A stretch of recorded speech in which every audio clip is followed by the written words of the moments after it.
दोस्तों नमस्ते प्रणाम। हमारे चैनल में आप सभी का स्वागत है। दोस्तों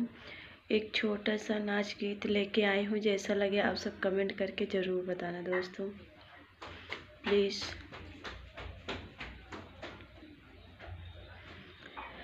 साँझ हवा डोले सवेरे खिड़की से,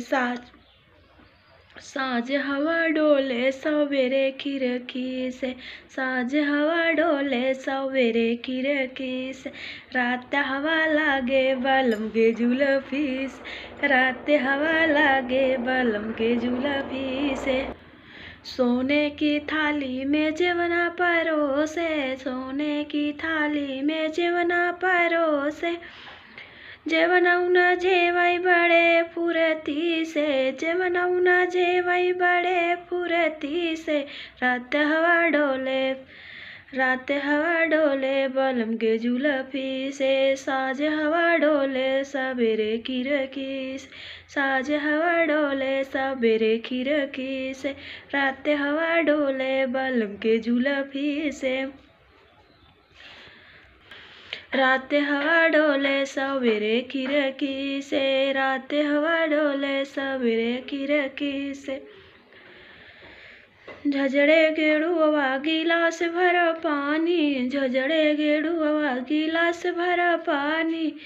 गेड़ुलौना घोटै बड़े फुरती से, गेड़ुलौना घोटै बड़े फुरती से, साँझ हवा डोले सवेरे खिड़की से, साँझ हवा डोले सवेरे खिड़की से, रात हवा डोले बलम के जुल्फी से, रात हवा डोले बलम के जुल्फी से। झजड़े खैरा सोपारी रसबीरा जोड़ाए, खैरा सोपारी रसबीरा जोड़ाए, बिरवौना कूचै बड़े फुरती से, बिरवौना कूचै बड़े फुरती से, रात हवा डोले सवेरे खिड़की से, साँझ हवा डोले सवेरे खिड़की से, रात हवा डोले बलम के जुल्फी से, रात हवा लागे बलम के जुल्फी से, रात हवा डोले बलम के जुल्फी से। फूला ही चुनी चुनी से जा लगाए, फूला ही चुनी चुनी से जा लगाए, सजियौना सुतै बड़े फुरती से, सजियौना सुतै बड़े फुरती से, रात हवा डोले सवेरे खिड़की से, रात हवा लागे बलम के जुल्फी से, रात हवा लागे बलम के जुल्फी से,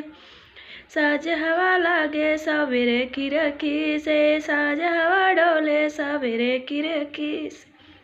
रात हवा लागे बलम के जुल्फी से, रात हवा लागे बलम के जुल्फी से।